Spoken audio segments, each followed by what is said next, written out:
नमस्कार। मेरे सामने यहाँ 42 वर्षीय युवक हैं जिनकी हस्तरेखाओं को मैं यहाँ पढ़ने जा रहा हूँ। किस किस प्रकार की गतियाँ यहाँ पर आपकी उंगलियों में, आपके हाथ के पर्वतों पर, आपकी रेखाओं में हैं, इन सबको मैं क्रम से बता रहा हूँ। सबसे पहले बात कर लेते हैं सबसे छोटी सूर्य की कनिष्ठा उंगली के बारे में। कनिष्ठा उंगली सूर्य की उंगली के प्रथम पर्व तक पहुँचे सर्वोच्च इसलिए कहलाती है कि ऐसे व्यक्ति जीवन में जल्दी पैरों पर खड़े हो जाते हैं, फैसला बहुत तेज़ी के साथ लेते हैं और उस पर अमल भी तेज़ी के साथ करते हैं, आलसी नहीं होते हैं, कर्म करते हैं, अच्छी आदत बुढ़ापे तक भी और वैसे भी रहती है। आपके फर्स्ट पर्व पर राहु रेखाओं का प्रभाव है, आड़ी रेखाओं का, आज की भाषा में लोग राहु रेखा बोलने लगे हैं। आड़ी रेखाओं का प्रभाव है, यानी आपके जीवन के अंतर्गत वर्तमान में आप मानसिक डिस्टर्बेंस के शिकार हैं, कारण कुछ भी हो। सेकंड पर्वत पर भी आड़ी रेखाओं का प्रभाव दिखाई देता है, यानी भाषा शैली का उपयोग ना चाहते हुए भी कड़कपन से करना पड़ जाता है, क्योंकि उंगली की लंबाई तो अच्छी है, करना नहीं चाहते लेकिन करना पड़ जाता है। तीसरा पर्व धन के आगमन का है। वहाँ पर जो चलित रेखाएं ज़्यादा खड़ी हुई हैं, यानी चाहे संघर्ष कितना भी है लेकिन धन के आगमन बना ही लेते हैं। आइए बात करते हैं आपके सूर्य की उंगली के प्रथम पर्व के बारे में। सूर्य की उंगली का प्रथम पर्व और इसमें लगने वाली दो आड़ी रेखाएं, अगर इन आड़ी रेखाओं का मतलब होता है तो बस इसको मैं इतना कह सकता हूँ कि बस वर्तमान में वाहन तेज़ी से ना चलाएं, जीवन में कभी भी अग्नि जैसे तत्वों से दूर रहने का प्रयास करें, करंट लग सकता है, हाथ जल सकता है, साथ ही साथ वाहन तेज़ नहीं चलाना है और कुल मिलाकर क्रोध के कारण तेज़ी से काम बिगाड़ने की एक लंबी रेखा भी यहाँ पर लगी हुई है। चलिए अब बात करता हूँ नीचे वाले पर्व की। यहाँ पर किसी भी प्रकार से न राज्य प्रकार सरकार से नुकसान है और न ही राज्य सरकार से किसी प्रकार का लाभ है। तीसरे पर्व पर खड़ी हुई रेखाएं सामान्य रूप से पिता का सहयोग दर्शाती हैं। आइए बात करते हैं शनि की उंगली के बारे में। शनि की उंगली पर भी आड़ी रेखाओं का प्रभाव दिया। जब मैंने पूरा हाथ क्योंकि आपका पहले पढ़ा हुआ है तो मैं उसमें इतना ज़रूर कहूँगा कि ये व्यक्ति बड़ी तेज़ी के साथ डिस्टर्ब होता है और उस डिस्टर्बेंस का शिकार क्रोध के रूप में हो सकता है और वही क्रोध का रूप आपके जीवन में बीपी का रूप न धर ले, मुझे इसका थोड़ा सा डर है। तो कुल मिलाकर अभी वही रोग की बात है, वही रोग आपके शरीर में स्थायी ना हो जाए, इसका मुझे थोड़ा सा डर है। आइए बात करता हूँ तो ध्यान रखें यहाँ आपके पर्व की, और इस पर फोर्स माइनस रेखा है। जब माइनस रेखा हो जाए तो चाहे सरकार का लोन हो, चाहे व्यक्ति का व्यक्तिगत लोन हो, लेकिन कुछ ना कुछ कर्ज है, तो ये सिर्फ लोन भर की रेखा है, कोई कर्ज में डूबने की रेखा नहीं है। तीसरा पर्व अपनी मेहनत से अपने परिवार को संपन्नता से चलाने का है, मजबूत है। बृहस्पति के प्रथम पर्व पर कोई शुगर, कोलेस्ट्रॉल, लीवर, किडनी इस तरह का रोग नहीं है। सेकंड पर्वत पर माइनर रेखाएं हैं, पत्नी के साथ कुछ भी वैचारिक मतभेद चल रहे हों लेकिन कहीं अलगाव का कोई चिन्ह नहीं है। तीसरे पर्व में संतान से चिंतित कुछ रेखाएं हैं, संतान के बारे में चिंतित हैं, उनके कैरियर के बारे में, उनकी पढ़ाई के बारे में। आइए बात करता हूँ मैं अंगूठे के प्रथम पर्व के बारे में। यहाँ पर माइनस रेखा लगें, आड़ी रेखाएं लगें, कुल मिलाकर आपके जीवन के अंदर अच्छी कहलाएंगी, क्योंकि 42 वर्ष की आयु में अगर व्यक्ति ये स्वप्न नहीं देखेगा कि मुझको अच्छा संसाधन चाहिए, कुछ संसाधन का पर्व है ये, तो फिर कब देखेगा। तो चलिए संसाधन देखिए, लिमिट में होकर देखिए। सेकंड पर्वत पर कुछ आड़ी रेखाएं हैं, वही तर्क शक्ति वाली बात, क्रोध में आकर, आवेश में आकर के अपना काम जल्दी से बिगाड़ लेते हैं, उस पर आपको नियंत्रण रखना होगा। मैं बात करता हूँ आपके बुध पर्व के बारे में। आप अपनी तरफ से अच्छी रेखा बताते हैं कि जी बुध पर्व है, मेरा व्यापार सही चलता है, आपकी मुझसे बात हुई, परंतु जिस तरह का मुझे बुध पर्व दिखाई देता है, इस तरह का बुध पर्व मेरे गणित के अंदर मैं अच्छा नहीं मानता। कारण क्या तो स्वतंत्र पूंजी ना लगना, इस कारण से, या कह सकते हैं कि भाई मैं धन के लिए प्रयास करता हूँ, मेहनत करता हूँ, लेकिन कहीं ना कहीं इन्वेस्टमेंट होता है, जुड़ नहीं पाता है।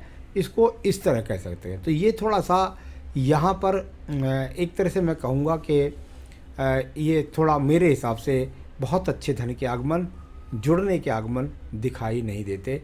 स्थायी धन में प्रॉब्लम दिखाई देती है। अगर आप बात करेंगे सूर्य के पर्व की, तो सूर्य का पर्व की स्थिति कंटक रेखाओं जैसी है। कंटक रेखा का मतलब होता है हमारे विज्ञान में कटी फटी रेखाएं जो जाकर कांटेदार स्थितियों को गणित कर ले। विज्ञान, अगर आप मेरी रेखाओं को पढ़ेंगे तो मैं आप बताता हूँ कि भाई अगर 1-2 रेखा है, 3 रेखाएं, एक शाखा निकले तो ठीक है, लेकिन जब आड़ी तिरछी रेखा है तो व्यक्ति को बहुत ज़्यादा ट्रेवलिंग करनी पड़ती है और अपना सम्मान बनाने के लिए संघर्ष करना पड़ता है। ये वर्तमान की रेखा ज़्यादा से ज़्यादा आपके जीवन में 4 से 5 साल ही प्रभावी रहेंगी। इसके बाद यहाँ पर एक बुद्धि रेखा है, इससे किसी प्रकार से विचलित ना हो, यानी आपकी बात बुद्धि सर्वश्रेष्ठ है। आइए शनि पर्व के बारे में बात करता हूँ। शनि का पर्व, और यदि शनि पर्वत की बाद में बात करें तो आपने पूछा भी है शनि पर्वत पर सारी रेखा के बारे में बताएं। अब देखिए शनि पर्व की स्थिति, जो सूर्य पर्वत की स्थिति बताई वही मैंने शनि पर्वत की स्थिति है। यानी इसको यदि आप देखेंगे, हालांकि ये ना तो नक्षत्र बना है, आपको लगेगा कहीं नक्षत्र जैसा, कहीं आड़ी जैसी रेखा का, कहीं खड़ी रेखा का। भाई जो शास्त्र है वह कहता है 2 खड़ी रेखाएं, 1 उत्तम रेखा, 2 शाखा रेखा, 3 रेखा त्रिशूल बन जाए, अच्छा चिन्ह बन जाए। परंतु जब यहाँ पर द्वंद्व युद्ध हो जाए तो व्यक्ति को धन के लिए यानी भाग्य के लिए वर्तमान में संघर्ष है। बस वर्तमान में भाग्य के लिए संघर्ष बोल रहा हूँ, किसी को डराना बहकाना मेरा काम नहीं है। चलिए बात करता हूँ आपके बृहस्पति के पर्व के बारे में। अगर आप बृहस्पति पर्व पर देखेंगे तो आपको तो बहुत बड़ा चतुर्भुज नजर आएगा। चतुर्भुज स्वतंत्र ही नहीं है तो उसका फायदा किस बात का। कुल मिलाकर यहाँ बिखराव रूपी रेखाएं कौन से कारकों में कमी लाती हैं? ये बिखराव रूपी रेखाएं व्यक्ति को बहुत ज़्यादा मेहनत कराती हैं धन के लिए। ये क्योंकि बृहस्पति कारक होता है पत्नी का भी, अगर धन का भी और पूजा पाठ का भी। भगवान की पूजा करने के लिए समय नहीं मिलता, पत्नी के पास समय बिताने का समय नहीं मिलता, संतान को अच्छे संसाधन नहीं होता, थोड़ा सा पत्नी से तालमेल में कमी हो जाती है। ऐसी बहुत सारी बातें यहाँ सामान्य रूप से कम आपके जीवन में भी 4-5 साल प्रभावी रहने वाली हैं। चलिए मैं बात करता हूँ इसके बाद आपकी हृदय रेखा के बारे में। अगर आप हृदय रेखा को देखेंगे तो नीचे की तरफ गिरने वाली रेखाओं के साथ छोटा सा एक एक्स का चिन्ह भी है। तो कुल मिलाकर रेखाएं जब नीचे की तरफ कर जाएं तो उसको कहते हैं मन बेचैन है, मन में टेंशन है, आपसे लोग दूसरे काम निकाल लेते हैं और दूसरे लोगों से आपका काम बहुत मेहनत से निकलता है। यानी आपके सहयोग में खड़ा एक भी रेखा खड़ी नहीं है, आपके सहयोग में आदमी नहीं है और आप कितनों का घर चला रहे हैं, कितनों का सहयोग कर रहे हैं। बात करते हैं आपकी निम्न मंगल पर्व कर्म रूपी रेखाओं के बारे में। निम्न मंगल पर्व और यहाँ से एक रेखा का संबंध सूर्य पर्व के साथ। बहुत सारी चिंताओं को व्यक्ति अपने मन के अंदर रख भी लेता है और सूर्य पर्वत से संबंध हो तो दूर स्थान पे भाग दौड़ प्रतिदिन व्यक्ति को करनी पड़ती है। तो इस तरह से इस रेखा का संबंध माना जाता है। कर्म रूपी पर्वत मंगल पर्वत के अंदर आपको दिखाई देगा बहुत सारी आड़ी तिरछी रेखाएं आपस में ही काट रही हैं, यानी अंदर की तरफ ही एक्स बन रहे हैं। स्वतंत्र एक्स होते तो लाभ होता है, लेकिन जब बड़ी कैंचियाँ होती हैं तो व्यक्ति की मेहनत का उतना लाभ नहीं मिल रहा जितना व्यक्ति चाहता है।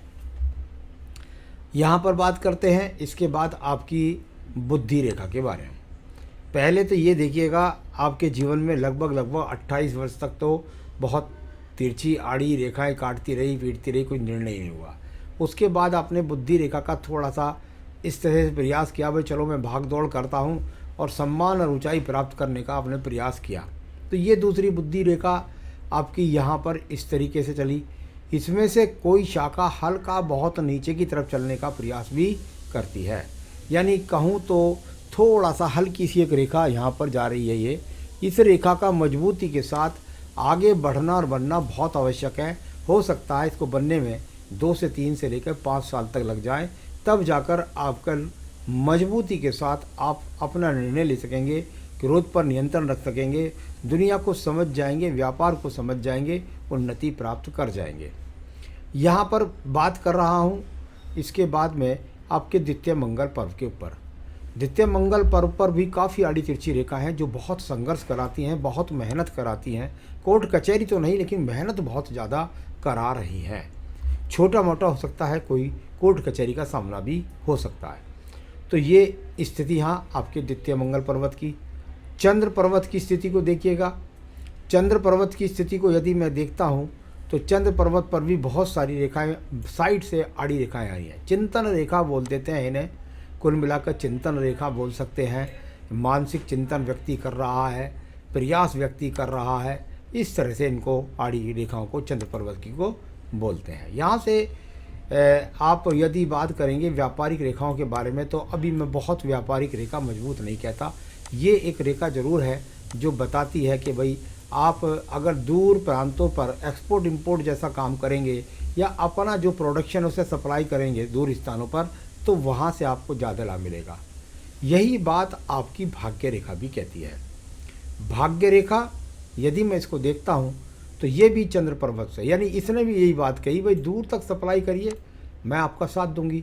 एक रेखा आपकी आयु रेखा से, देखिए आयु रेखा वाली जो रेखा है इसकी भाषा ये होती है स्वयं अर्जित। इसमें एक तो होता है पूर्व अर्जित, एक होता है पूर्व अर्जित, एक होता है पैतृक अर्जित, एक होता है स्वयं अर्जित।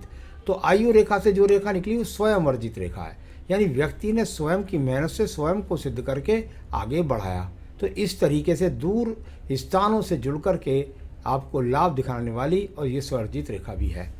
यहाँ पर मंगल रेखा एक आड़ी होकर के चल रही है, ये आयु रेखा से निकल रही है। जिस आयु रेखा में आप वर्तमान में हैं इसमें आपको संघर्ष करा रही है, मेहनत करा रही है, इतना ही कह सकते हैं, कोई बुरी बात नहीं कह रहा हूँ मैं। तो ये इस तरह की रेखा है। तो व्यापारिक रेखा बहुत मजबूती के साथ मुझे हाथ के अंदर नहीं मिली। हाँ, एक व्यापारिक रेखा इसलिए भी कहलाती है जब ये चंद्र पर्वत से रेखा निकलती है तब भी व्यक्ति को व्यापार से ही संबंध माना जाता है, और स्वअर्जित रेखा भी आपकी स्वयं की मेहनत से। केतु पर्वत की स्थितियों पर भी किसी प्रकार के बहुत ज़्यादा डिसअपॉइंटेड चिन्ह है जो अच्छे चिन्ह नहीं कहलाते, जिनके कारण व्यक्ति को कुल मिलाकर झटके से कोई भी धन नहीं मिलता, बहुत संघर्ष करना पड़ता है। चलिए बात करता हूँ मैं आपके यहाँ पर शुक्र पर्वत के बारे में। शुक्र पर्वत संसाधनों का पर्व, और बड़ी बड़ी मोटी रेखाएं ऊपर की तरफ चल रही हैं, नीचे से लेकर के ऊपर की तरफ चल रही हैं। इनको हम कहते हैं परिवर्तनशील रेखाएं या प्रयासरत रेखाएं। शुक्र पर्वत की स्थिति पर बहुत सारे कांटेदार रेखाएं भी हैं, कुछ एक्स बनने के चिन्ह भी हैं, यानी संसाधनों के लिए लगातार संघर्ष है। यानी जो संसाधन बना रहे हैं उसका में संघर्ष बहुत ज़्यादा, मेहनत बहुत ज़्यादा दिखाई पड़ती है। तो ये तो मैंने एक तरह हाथ पढ़ने का तरीका था उसको बोला है। आइए आपके बारे में बात करते हैं। सूर्य रेखा के बारे में बताएं। मैंने आपको बताया कि सूर्य रेखा बन ही नहीं रही है, वो कंटक रेखा बन रही है, यानी कि कांटेदार पेड़ बन रहा है जो आपके सम्मान बनाने के लिए आपको लगातार संघर्ष करा रहा है। ऐसा 3 से 4 साल तक तो अवश्य रहने की संभावना है। लेबर नहीं रुकती है मेरी। लेबर तो रुकने के लिए आपके पास स्थायी मजबूत रेखा ही नहीं है, बुद्धि रेखा। अगर शुरू में देखता हूँ तो आयु रेखा के साथ चलकर बहुत दूर तक वैसे स्थिर नहीं होती, उसके बाद देखता हूँ तो भागदौड़ से जाके, यानी सूर्य पर्वत से दिखाती, यानी आपकी भागदौड़ इतनी रहती है कि आप लेबर की चुगली या किसी चीज़ को सुन नहीं पाते हैं या उनको सही डिसीजन नहीं दिखाते हैं। तो यहाँ बुद्धि रेखा का विशेष रूप से आपके साथ आप समझ नहीं रहे हैं कि मुझे किस तरीके से लेबर को सेट करना है। उसके लिए कुछ पूजा पाठ है, उसको कर लीजिएगा, उससे लाभ मिलेगा। कभी ऐसा होता है कि व्यक्ति समझ नहीं पाता, बहुत से लोग क्या करते हैं, आपके साथ वाले लेबर को रूम बना कर दे रहे हैं, बिजली फ्री दे रहे हैं, पानी फ्री दे रहे हैं, तो उनका रहने का इंतजाम करते हैं, तो जिस कारण से वह लोग रुके रहते हैं। लेकिन आपके नहीं रुके नहीं रहते कि उसका दूसरा कारण हो सकता है। तो इसमें कुछ ना कुछ, कोई ना कोई आपकी योजना में कमी है, इसलिए आपकी लेबर नहीं रुक पाती है। आपकी बुद्धि रेखा इस बात को बता रही है, मैं उससे बोल रहा हूँ, ना कि मैं किसी और वाले से बोल रहा हूँ। शनि पर्वत की रेखाओं के बारे में बता ही चुका आपको। राहु रेखाओं के बारे में बता चुका कि जो जितनी भी आड़ी रेखाएं होती हैं उनको आज के विज्ञान में राहु रेखाएं बोलते हैं। ये पूरे हाथ के अंदर बहुत बुरी तरीके से प्रभावित है। इतनी ज़्यादा आड़ी तिरछी रेखाएं, काटने वाली रेखाएं हो जाए तो जीवन के अंदर बहुत संघर्ष करा देती हैं व्यक्तियों को प्रत्येक क्षेत्र के अंदर। अप्स और डाउन के है काफ़ी, तो वो सारा हाथ बताता ही है। पारिवारिक प्रॉब्लम भी है, वह भी बृहस्पति है, लेकिन कहीं भी तलाक की स्थिति नहीं है। क्रोध पर नियंत्रण आपको रखना पड़ेगा। सुख पर्वत दबा हुआ है, संसाधनों का पर्व होता है, दब जाएगा तो अपने आप संसाधनों में कभी या संसाधनों के प्रति संघर्ष होगा। पैतृक संपत्ति के सॉल्यूशन नहीं हो पा रहा है। सबके लिए क्या करें ये मैं आपको बताता हूँ। सबसे पहले मैं आपसे कहूँगा कि आप जल्दी से जल्दी अपनी इस उंगली के अंदर एक बेहतरीन सा यहाँ पर आप पुखराज पहन लीजिएगा। ये सद्बुद्धि भी देगा, ज्ञान भी देगा, धन का कारक भी बनेगा। पन्ना पहनने की ज़रूरत नहीं है, मोती पहनने की ज़रूरत नहीं है, परंतु उसके साथ साथ आपको जो करना है सबसे ज़्यादा वो आपका बता देता हूँ। आपको संकट नाशन गणेश स्रोत का रोज़ाना पाठ करना है।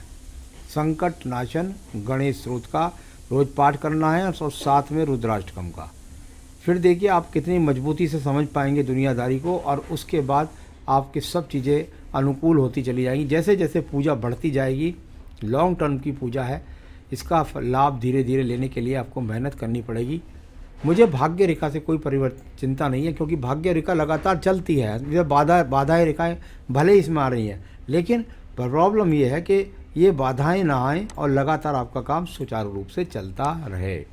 इसके अलावा आप एक मंत्र की माला कर सकते हैं, सर्व बाधा विनर मुक्तो धन धान्य सुतान्विता मनुष्य मत्स्वादेन भविष्यति न संशय। इसकी माला का जाप भी आप करते रहें। तो पुखराज पहने, संकट नाशन गणेश स्तोत्र और रुद्राष्टकम का पाठ ये करिए, फिर देखिए बहुत सारी स्थितियाँ आपके अनुकूल हो जाएंगी। नमस्कार।